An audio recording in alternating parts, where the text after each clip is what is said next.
So for anyone who is not aware, we have Adam Hambrick on Pure Country. So you have been doing, first off, the live from the floor session, Yeah. which is quite literally like you laying on the floor. Yeah. How hard is that to sing and play guitar laying down? I only did that once, and I was Yeah. I was just kind of like I was kind of bored and just dinking around the guitar, laying down, um, because my kids were sleeping. I was trying not to wake them up, and then it was just one of those things. Like I just kind of started noodling because we introduced my daughter to The Wizard of Oz recently, Nice. and she was just like obsessed with it, and so I kind of just like had learned Somewhere Over the Rainbow just for her, Nice. and so I just kind of like was dinking around and just it just found its way. I just put You're a little like, camera hey, up I'm there. going to learn this song and play it while laying down on the floor. Why not? Why not? Yeah. It was awesome. So what are your kids thinking about dad being home so much right now? I don't think they really understand the difference, Right. because like when I'm here, I'm just like fully here, and my 4-year-old, she's young enough where like, oh, daddy has to go away for a couple of days. No big deal. I'm just gonna play and do my thing. And then he'll be back before I know it. Yeah, yeah. So, but we've had a lot of fun though. But it's also just been hard. Yeah. It's been hard because it's been hard for a lot of reasons. One, it's like it's very much Groundhog Day. Like every day it's very much the same, and me and my wife, we don't do well with like hamster wheel type stuff. Yeah. Um, And it's tough with kids because you're constantly trying to figure out things to do yeah, with them to keep yeah, them entertained, yeah, but within like restrictions of what you can do. yeah, yeah. Because you don't want your house to be a mess, et cetera, et cetera. But it just Yeah. kind of is what it is. But the other thing is just my wife. She's a physician assistant, and so she works at Vanderbilt, and her job right now is testing people. And so Wow. like it's like everybody who comes in the clinic needs one of those nose swabs all the way to the back of their brain. I know. God. She's the one doing that. And so it's been it's been like stressful isn't the right word because there's it's not like she's not in the ER taking care of people who are like deathly ill with it. So it's a little bit different, Yeah. but it's still like, I mean, she's exposed to it every She's day. And right so, there with it. Yeah. yeah. And so it is really intense. It's given us a deep appreciation for all the people who are there on the front lines. For sure. And also like, that's part of our deal. Cause like we can't really leave our house because No. we're being exposed. Like she can't really go out and, and everybody's quarantined right now, but even after like when states start lifting their bans and stuff like that on things, Yeah. it's still going to be interesting for us. Like, okay, how much are we willing to risk here? Like, I don't know when I'm going to get to go to Arkansas to see my parents. Right. Yeah. Because you're in a different situation when you have someone in your house that's actually dealing with it. So, okay, you've put out music late last year and then you did an Alan Jackson cover, which I think is the coolest thing ever because I am like the biggest Alan Jackson fan ever. He's a good one to be a fan of. Did he hear it? Did you find out if he's listened to it? Listen, I just hope at some Universal party one day, Alan Jackson doesn't blindside me with a bottle in the back of the head. Like, what'd you do that to my song for, whippersnapper? We try to reimagine that song, and so anytime you do that, I feel like it's like a risk. Yeah. Especially to somebody who like Alan, who I've like one of your heroes. Loved. Like I've loved since I was a kid, and I know how like hardcore he is about his own stuff.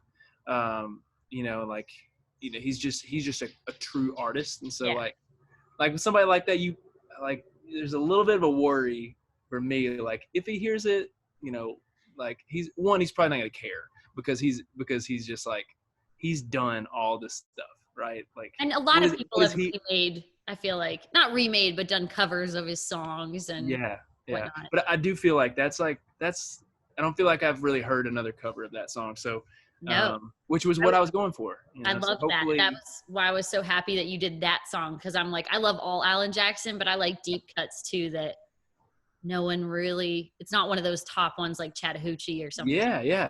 Because that was a big hit, but it was one that hit and kind of like, phased out. And but it was always one of my favorites as a kid. Yeah, me too. I'm so glad you did that. And also, happy anniversary. You guys just hit 12 years. Yeah, 12 years. 12 years. Wow. We were betas when we got married. Oh We got married my at 23. So we got married fresh out of college. And yeah. So it's been a fun road. I don't know, man. We were just not even the same. We're just not even the same people as they were then, you know. Kind of like looking back on that this week, and we just went back through some old pictures and just like talked about where we've been and where we want to go. And yeah, it's been a really fun ride. I couldn't have imagined like when we got married, like where we would end up, like that we'd be in Nashville, that I would be doing this, and so it's pretty wild. 2 babies running around the house and cute babies. I'm not even bashful about it. My kids are cute. They really are. It's not even fair. Very cute. I love the picture of you laying on the floor with your youngest kind of like staring down at you. It's the cutest. Yeah. So as far as music goes, I mean, do you find yourself being creative right now and writing a lot, or do you have a hard time? Because I know a lot of people are kind of feeling like they're at a roadblock with it. Yeah, different people handle it different ways. I can't say that I've just like thrown myself into work. A lot of the work that I've done has just been on like social media. It's been on, like making content and stuff like that. I have made a discipline out of writing right now. I could do a song game with some friends of mine, and we write a song by ourselves every week, which normally in Nashville, you write songs with other people. It's a co-write thing. And so, but we've kind of like made a discipline out of it, and we're just writing a song a week, and you have to turn it in by Tuesday at midnight or you're out of the game. That's cool. And it's been a really great kind of like experience and kind of discipline. I wrote a song that we're actually going to put out in a couple weeks. Nice. During this time? During this time. So I wrote it. Ooh. We recorded it all remote. And I mentioned my wife being on the front lines of this stuff. It's kind of where it came from. Just kind of a salute to all the people who are there now and all the people who kind of find themselves there, but the song's called Between Me and the End of the World, and it's going to come out first part of next month. Nice. And I actually just turned into single art today. So cool. we're gonna do a thing with it. We're gonna do some sort of partnership. I don't know. It'll be some sort of charitable element, but I love that song, and being creative and working that way is a thing that kind of keeps me going right now. It keeps me feel like I'm being productive. Otherwise, man, this would be pretty miserable for me. I think. I mean, you're being real productive, and it's so cool. I think the music industry is showing how hard of workers people are, and how you're able to, hey, I can record this at home, I can write at home, and I can put out a record.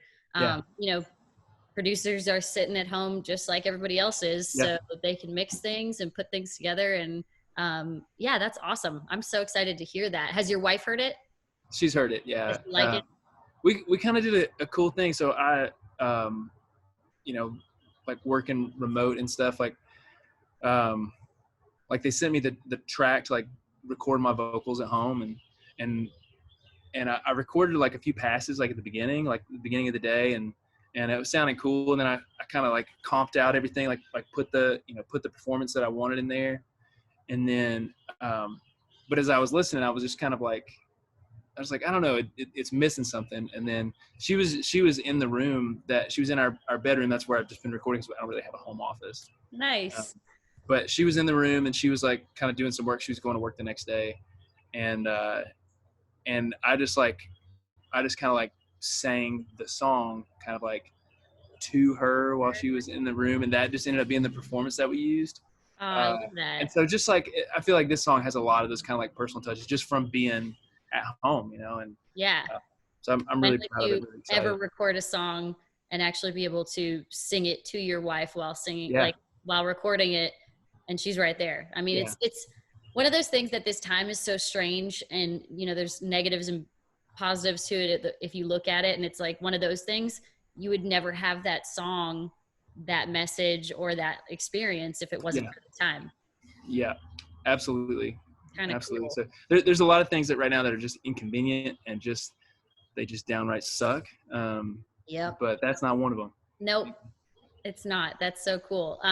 So I think last time I saw you was in Toronto when you Yeah, came. it's been over a year. Yeah, that's crazy. But I've loved seeing, your music pick up and people starting to take notice, and then also take notice of the fact that, like, hey, this guy's also written a ton of my favorite songs for other people.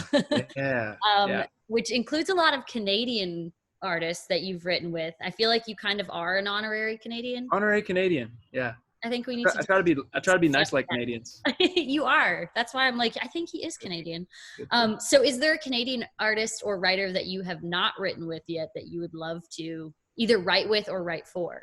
Oh, that's a good question. I got to write a song with the Reclaws, a couple months ago, and I love them. They're great. They're awesome. I'm trying to think. I've written a song with Chad Brownlee. It's been a long time ago. I love Chad. He's a great dude. Yeah. I'm trying to think of who else. Shay, Kelly Archer. Whoa, sorry, I'm getting okay. This is the fun part of doing Zoom interviews. Yeah. Because you've written with Shay, Kelly Archer, Lindsay Ell, Megan Patrick, obviously the Reclaws. Yeah. Brownlee. Yeah. Kelly's obviously, she's one of my favorite co-writers. We've written together since I started coming to town. She's one of the first people that would write with me.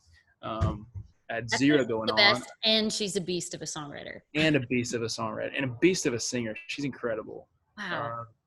And yeah, so I have a lot of connection to Canada. My publisher is Anthem, so they're a Canadian publisher. So shout out. Mm-hmm. But yeah, I have a lot of connection to the beautiful to the Canadian, the Northland. Yeah. So have you had any moments of, because I mean, growing up loving country music and being a songwriter and this being your passion, there's probably been people that, you've kind of focused saying, hey, one day I want them to record my song. Have you had that person record the song yet, or are you still working at it? I haven't really thought along those lines, honestly. Okay. Some people do, some people don't. Like Hardy told me that his goal when he moved to Nashville was to write a Blake Shelton song, and then he had it happen, and he was like, there we go. Dude, you want to talk about a guy that's just freaking killed it. He is a redneck poet. Like there's just no other way to say it. Like he just has a way with words and a way with like word associations and like, yeah. And being country. he's the man. He's getting everything he deserves right now. Yeah.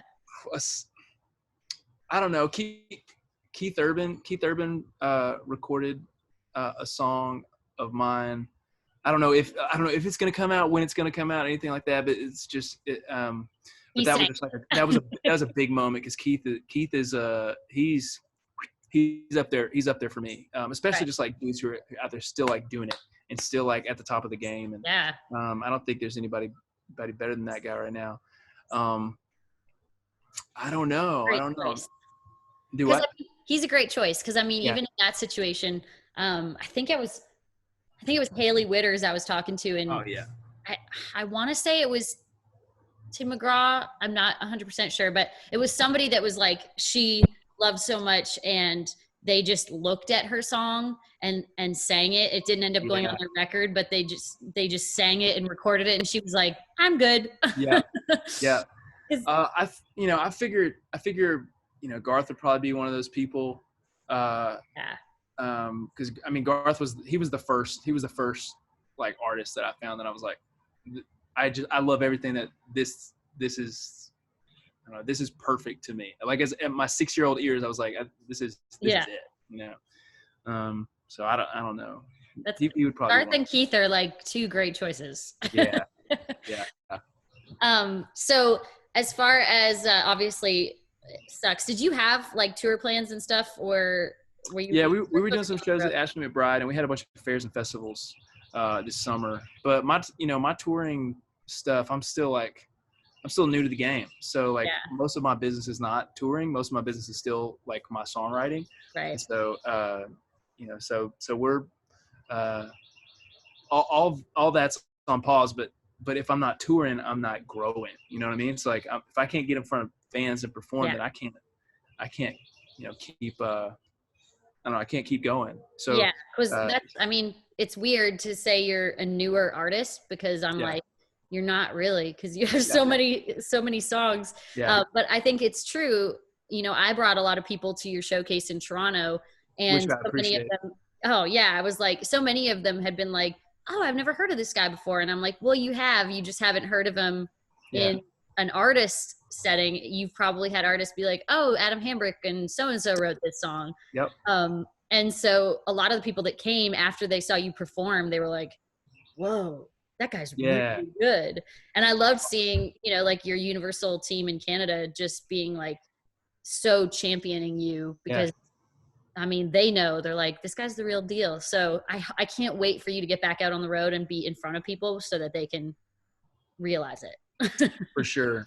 And especially because my new single "Forever Ain't Long Enough" went to radio on, is it March the 20th? It's sometime this month. Sometime this year. I don't know how long ago that was, but yeah. And so that went to radio. So that's like, providing an interesting challenge. Like, how do I still have this like personal touch with radio people while I'm here? So trying to stay in touch there, trying to help the Capital team do what they do right. as best I can. Yeah.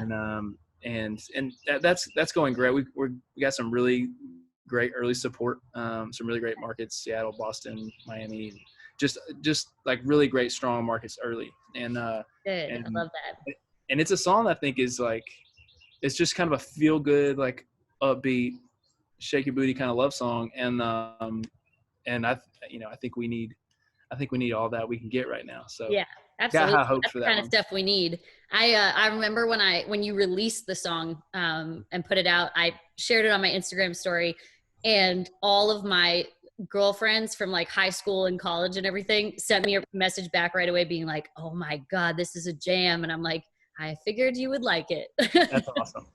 Well, tell them thank you for me. I will, for sure. And last thing I want to talk to you about, because the timing of it was so strange that you guys did this with Tennille Townes, the Bill Withers song. I talked to Tennille the morning that we found out that he passed away. Right after we got off the phone, we found out, and she messaged me, and we had just talked about, how inspirational he was and the song, and how it was so cool that you guys all got together, like with Kayla Mick and Abby Anderson and a bunch of others. And what was that feeling like? What was the experience like, first of all, just getting to do that song with your friends via technology, and then also finding out that happened? It was just a really cool idea that Tennille had. And anytime Tennille asked me to do anything, I'm there. I went to her hometown. Is it Grand Prairie? Is that where she's from? Grand Prairie? Yeah. Well, she's from like small town. Oh shoot, where is it? I'm near there. I think it's Grand Prairie. Yeah, I think that's you that's did right. that charity show with her, right? Yeah. So I'll go anywhere. If Tennille asks, you're there. Tennille asked me, I'm there. And she asked me to do that. And I was like, yeah, of course, that's amazing, and so we did that. And it was fun and cool and seemed like a thing that people needed. And then he died. I'm like, golly. And as I look at Bill with his career, that was just such a narrow window that he was making music, or at least for the public. Like, I'm sure he did music afterwards, but there was such a narrow window. And the songs that he wrote were just like nothing short of foundational for like 20th century American music. Yeah. And he influenced so many people. And John Mayer talked about how he thought. John Mayer talked about Bill Withers' thinking and how his thinking was always like crystal clear, and just like he had a way with words that just like hit the point. I don't know. I hope that I can, have a sliver of like what that guy had. And I just couldn't believe that it was so timely, that video was so timely. I know. with that. And when I was in 10th grade, human anatomy and physiology, my teacher, Miss Magilesi, she would play Bill Withers songs while we would like do our assignments. Like she would play music in class, or she'd play like Tracy Chapman, and she'd play Bill Withers. But when she'd play Bill Withers records, I was just like, I never knew who Bill Withers was. Like I knew Bill Withers songs, but like she played records for us, and that was my first experience with Bill Withers. And so I always think of Miss Madge. So you got to thank her for that. And also, I did. I shot her a text. The day he died.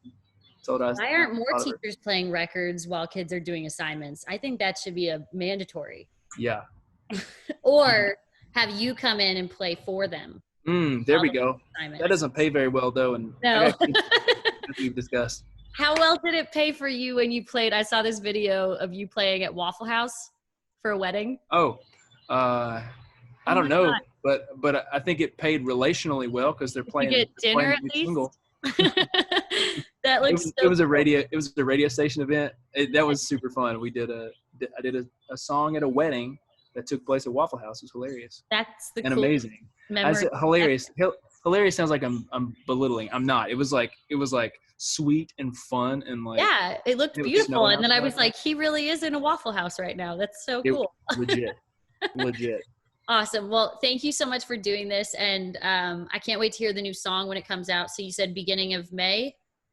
Yeah. Beginning of May. It's coming out. And well, we will support 100% as always. And I can't wait to see you in real life again soon. Yeah.